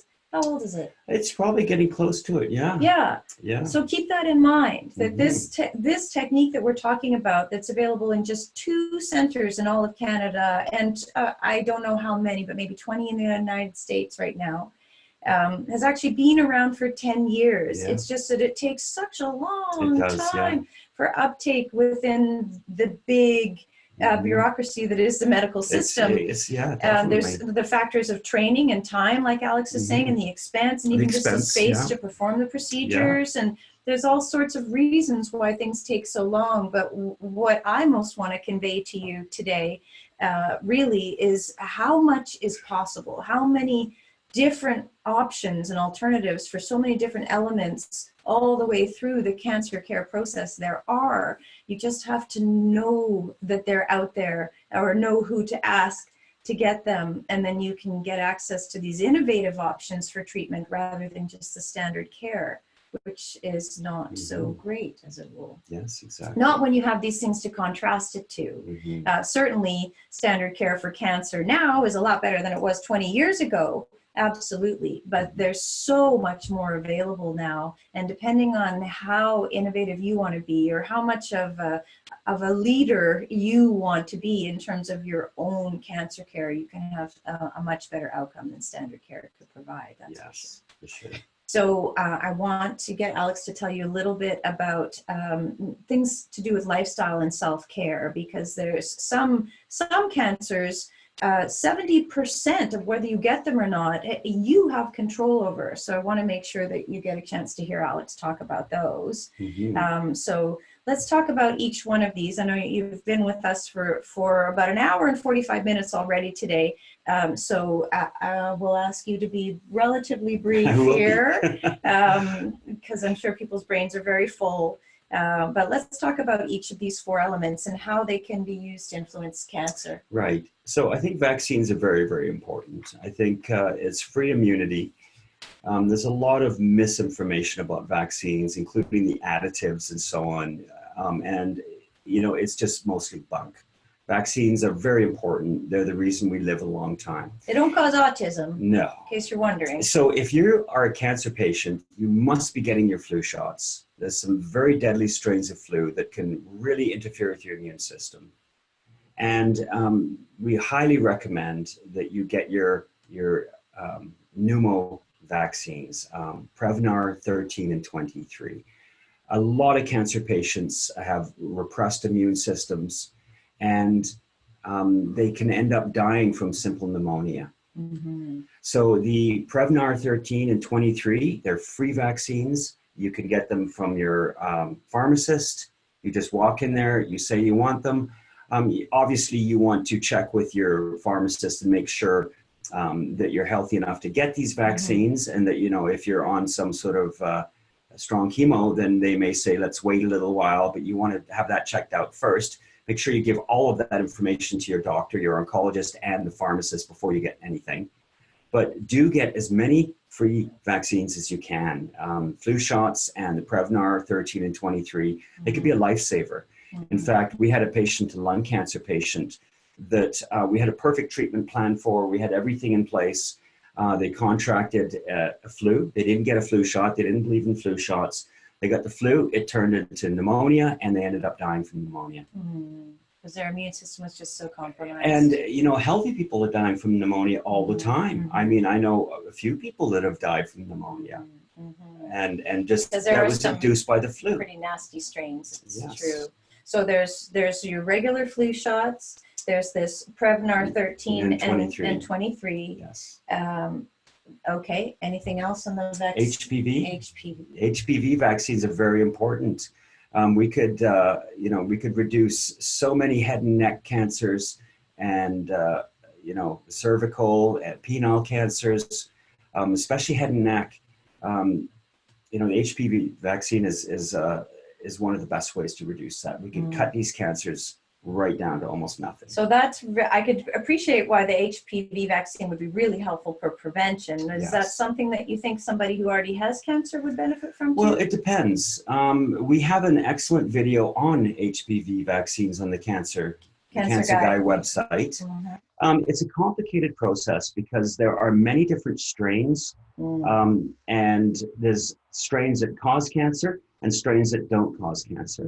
So if somebody has already been infected with one of the strains that causes cancer, they're not necessarily protected against the other strains that cause cancer. Right.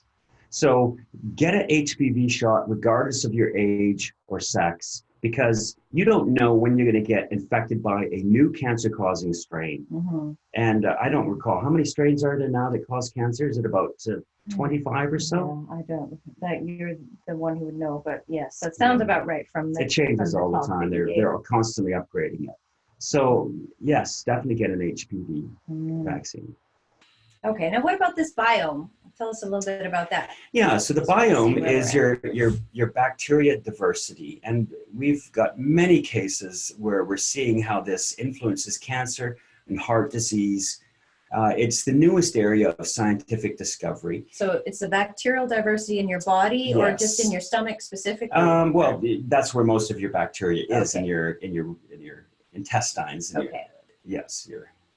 That's the majority of your biome is there. Thank you. But it interacts with your immune system, and it interacts with a bunch of different metabolic processes. So what we now know is that the diversity of species in your gut, in your biome, as we call it, is very protective against certain cancers, including colon cancers. And the way to maintain diversity of your biome is to have a varied diet, but specifically fiber. And fiber, and you get that from vegetables. And fruits. And And some breads, I guess, some grains. Some grains, yeah. You want unsoluble fiber and soluble fiber. So in fact, there was a recent study in lung cancer, regarding lung cancer and the biome. And what they found out is that people that had a low species diversity in their biome had much higher risks of lung cancer. And when they actually had a higher diversity, it greatly reduced the risk. And they found that when they gave people a probiotic with fiber on a regular basis, it reduced the cancer risk by 33%, the lung cancer risk. So that's something you can do. And so fiber, we know that a vegetarian-based diet is very important for health. We know that. So like fruit and yogurt. Fruit and yogurt together, yes. Would be not maybe and so they gave basically in this plan they gave vegetables, fruit, and yogurt in this study. And 33% reduction in the development of lung cancer in people at risk, smokers, and so on. Wow. Yeah, it was huge. That is. And so diet is pretty important. You said colon cancer also. Colon cancer, yeah, pancreatic cancer. There's a bunch of different ones. Breast cancer. In fact, they found certain bacterial species in breast cancer metastasis. And these metastatic sites have those bacteria in them. Another example is colon cancer. If you have a colon cancer in your right colon, that's your descending colon, it's on the right side of your body, they have this bacteria species there called the F nucleatum. And they are able to inhibit break down certain chemotherapy drugs that are used to treat colon cancers. And because of this, colon cancers on the right side are difficult to treat. They don't have the same response rate to chemotherapy as colon cancers on the left side. And so a lot of doctors in the States now are giving an antibiotic against these bacteria immediately prior to giving chemotherapy when they have right-handed colon cancer patients. And more importantly, we've seen that when people with right-handed colon cancers, when their bacteria or when their cancers spread, they have this F nucleatum bacteria actually in their metastatic deposits in areas of the body it wouldn't normally travel to. So they have a synergistic relationship. Yeah, we don't know if it's causative, but it's a synergistic relationship. Yeah, wow, interesting. So diet, very important. Lots of vegetables, fruits, nuts and seeds. Minimize your animal proteins and fats. But we know all this information already. Well, sure. We all kind of have a sense of what's healthy. Yes. But understanding, that these slight modifications or additions can to make a certain huge types difference. of foods really can. Yeah. And isn't there some sort of stat out there, something like your diet can influence up to 70% likelihood of developing cancer? What is that? Well, it depends on the cancer. It depends on your risk factor. There's many different things, but diet is known, or poor diet or lack of healthy foods is one of the biggest risk factors of cancer. Okay, sure. Partly because of what you're talking about with this biome thing. Not just the biome. Plant-based products. Plants, as you know, they can't travel, they can't move around and avoid predators. And that's very important. So they've developed this evolutionary protective process called phytochemicals. And these phytochemicals fight off insects and so on. And in fact, we've obtained a lot of our chemotherapy drugs from these plants because they're effective anti-cancer agents. So when I was doing my research on the activation and inactivation of certain tumor suppressors, I found that a well-known gene, P10, that we've discussed previously, this tumor suppressor gene is supposed to be turned on all the time, and it protects us from cancer. There's actually binding sites in its regulatory region. In other words, the region that controls whether this gene is turned on or off. There's binding sites for naturally occurring plant phytochemicals. So we know that there's this interaction that plants actually also regulate our tumor suppressors and oncogenes. And we've also found binding sites for some of the more dangerous chemicals that are in the foods that cause cancer, like barbecued foods, acrylamides, and so on, have binding sites in oncogenes that activate them. So there's this real interaction. A plant-based diet is pretty important in multiple ways for reducing cancer risks. It's also why, based on what you just said about how certain foods can actually activate those cancer-causing pathways or help them along, is that kind of back to why we might want to know if we have some of those inherited mutations? Yes, totally. Yeah. You could make a big difference in lifestyle. Yeah. Not smoking, having a healthy diet, maintaining your biome. If you have a BRCA1 mutation, in fact, that is one of the determining factors. What's that? Say that again. That is one of the determining factors on whether you get cancer if you have a BRCA1 or 2 mutation. So knowing ahead of time, getting an inherited mutations genetic test as opposed to the tumor tissue mutation test would allow you to have a sense that you might be at risk. And then you optimize your lifestyle. Yes, you could make some there's big enough changes known in science right now about how certain foods influence certain of those pathways that you could make some significant changes and really prevent cancer or certainly stave it off for a good long time. Exactly. What about exercise? What do you want us to know about exercise? Yeah, so exercise is really important for a variety of reasons. One of the things I like to touch on is the flow of lymphatic fluid. So we have this system of vessels that transports toxins and poisons and harbors our lymph nodes where our immune cells reside. And it has this stuff called lymphatic fluid, which is basically like maple syrup, flows very slowly.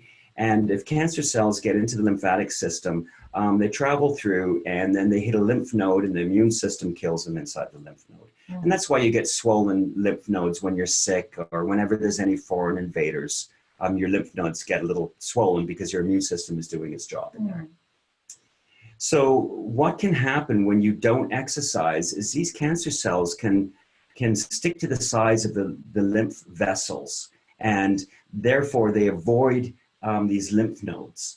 And by exercising, you speed up the movement of this lymph fluid. It's just kind of being pumped through the body? It's a physical, so it's still physical just force, stick. yes. It's just that it's just being pumped through the body through exercise. Right. It's one of the only ways to increase your lymphatic flow. Okay.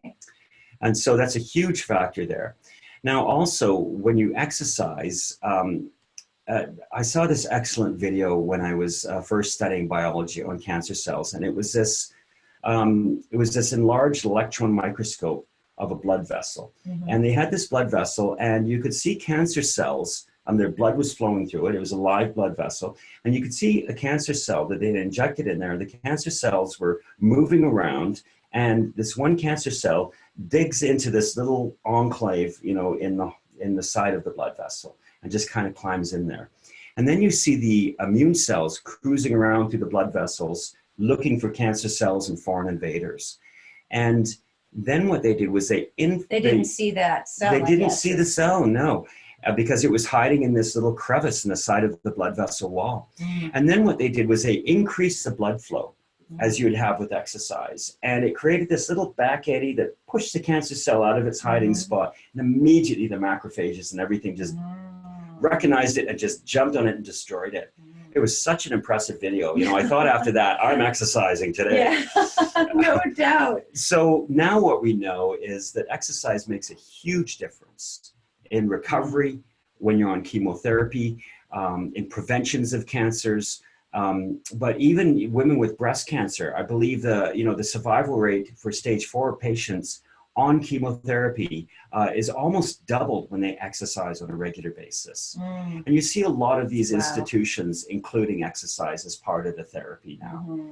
Yeah, it's not just for the endorphins to help you feel better, it's actively fighting the cancer. Yeah, and there's a multitude of ways.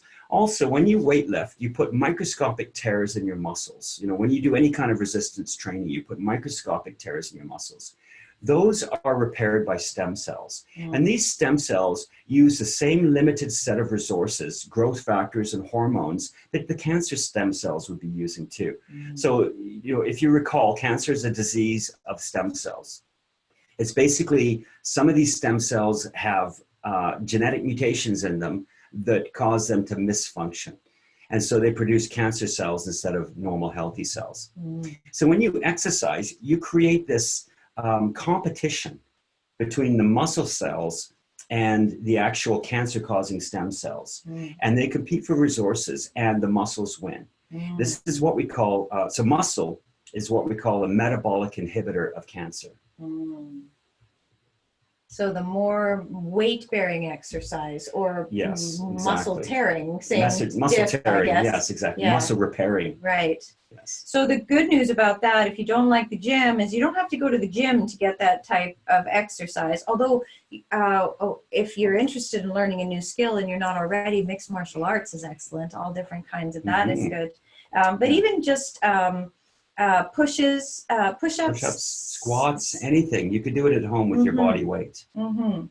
Another thing, they've discovered a new protein. There's a few new proteins now that have been discovered that will actually interfere with cancer cells growth patterns.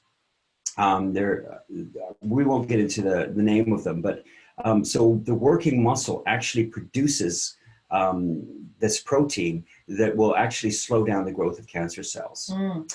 And then there's also angiogenesis. So when cancer cells have to have blood vessels, they require a lot of resources, so they recruit their own blood vessels through a process called angiogenesis. There's a series of steps in angiogenesis that are similar to the blood vessel recruitment and construction that normal cells and muscle cells do. That process is called neogenesis, meaning new blood vessels. Angiogenesis is missing two of the last steps of neogenesis. And the consequence is that we have these blood vessels that kind of leaky and they're not very healthy in cancer cells. Mm. So when you exercise, and you'll see this with these bodybuilders, they have, blood vessels all over their arms and all over their bodies. And these blood vessels, the muscle cells recruit these blood vessels to grow to supply the muscles. Mm. And so when you exercise, you limit the ability of the cancer cells to recruit their own blood vessels through angiogenesis. Mm. So there's all of these different processes that, you're starving them basically. So there's all of these processes that exercise will benefit in inhibiting cancers. Mm. So if we have these vaccines and we can help our immune system stay healthier, give us less to fight off, the biome, or being aware of the bacteria, particularly in the stomach, and certain foods that help to keep that healthy, or certain foods that aren't so good. Like I would imagine alcohol is probably not so good. No, for it reduces the diversity of your biome. Yeah. Yes. And then the foods, the fast foods and the fats and the animal products and stuff, carbs and the all of refined these sugars. Things actually limit. Refined sugars are really bad too. Actually limit the diversity. But we are champions of moderation. Yes. So don't be thinking you have to go all or nothing. No. But do, really try to think in terms, especially if you know you have an inherited mutation, but even if you don't, and certain other factors in your life, certain jobs, being a fireman, for example, or even a greenskeeper on a golf course, or a cook, can make you just that much more predisposed to developing certain types of cancers because of the toxins you're regularly exposed to. So you can take care of a lot of the, or you can help to alleviate some of those risk factors by making these changes. By all means, yes. Yes. Yeah.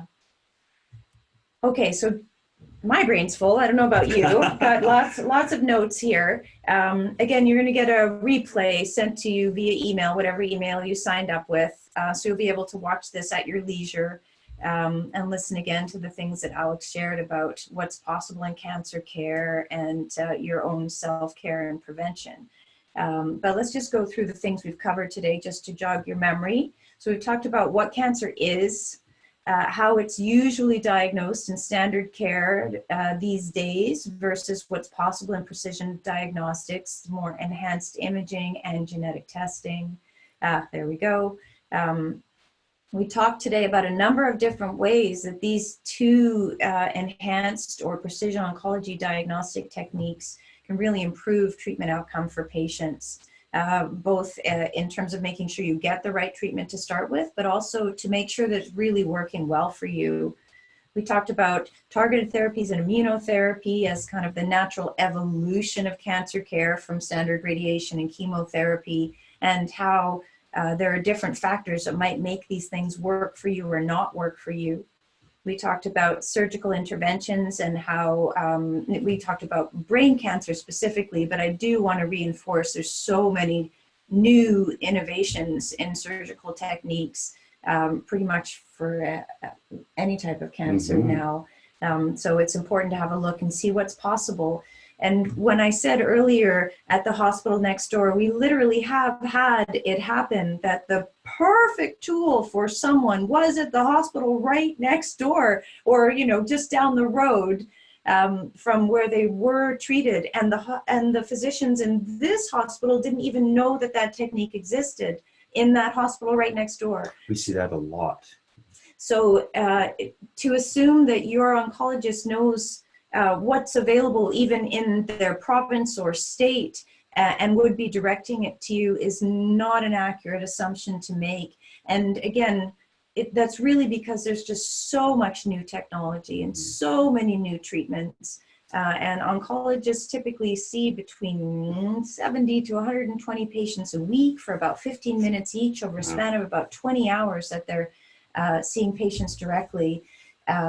So that's not a lot of time for them to actually attend to you and the special needs of your case.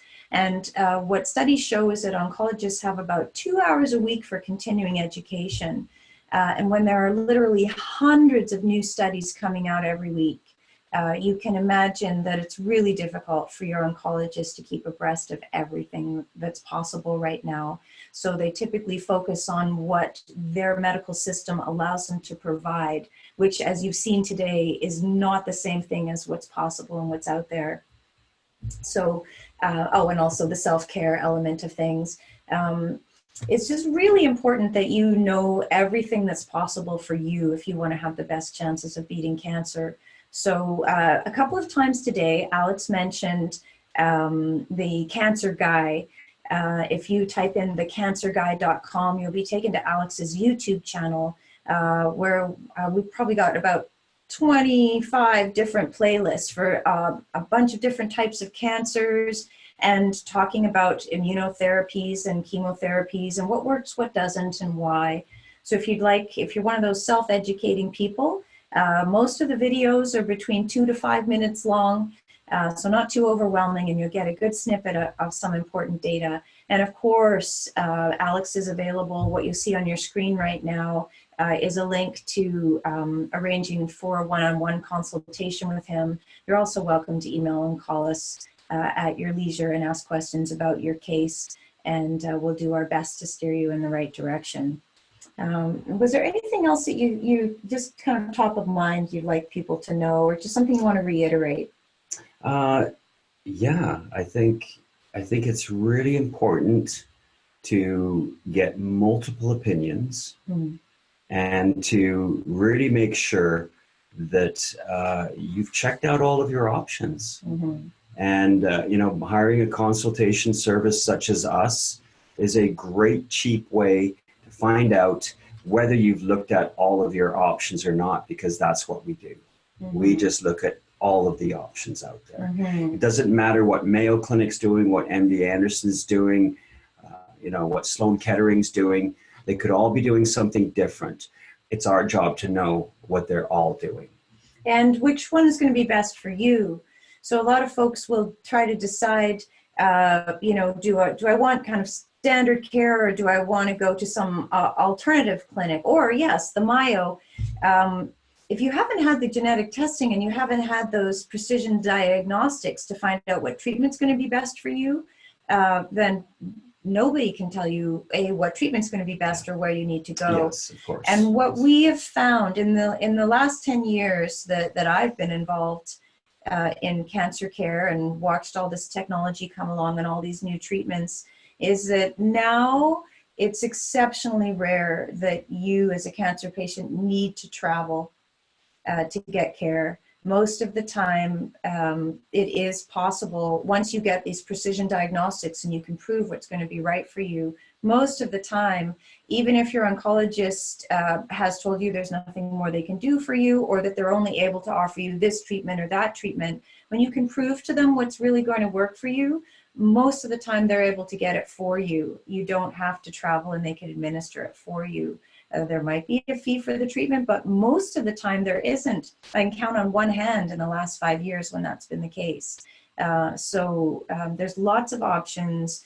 You probably don't have to travel or change doctors regardless of what you've been told, but you do have to get those precision diagnostics to find out what's going to be best for you. That's really crucial. So now I guess we'll just see if we've got any questions. Anybody want to chat? I'm just going to stop sharing my screen here. That might help me see the chat here a little bit. If anybody has any questions that were not answered as we went through, we can certainly answer those now. You may have some questions that are a little more personal and you want to speak to Alex in consultation privately, or something that's a bit more detailed about your case, but anything general. Give you a moment.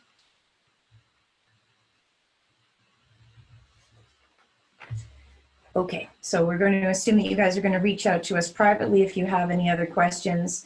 I will just reiterate, if you want to do some self-education, our website, CTOAM, stands for Cancer Treatment Options and Management. CTOAM.com has lots of information. The Cancer Guy, if you'd rather watch some videos than read, go to our YouTube channel, thecancerguy.com. Also, every Thursday, if you just want to kind of keep up with us, or you think of some questions you want to send to us, you can go to our Facebook page, Cancer Treatment Options and Management on Facebook.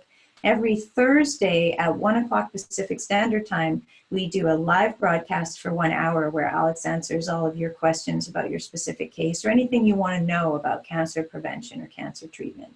So you can get a hold of us all of those different ways. I think that's about it. That's about it. Yes. Okay. Well, thanks very much for taking the time out of your day to join us. I really do hope that you took some notes and really got as much benefit as I did out of hearing you talk about all these different things, Alex. Certainly, we've talked many times about cancer and different elements of cancer care, but I always learn something new every time you talk about these different things, and that's why I take masses of notes myself. I think that's about it. Thank you. Yes, thank you. Thanks for joining us. Bye. Bye.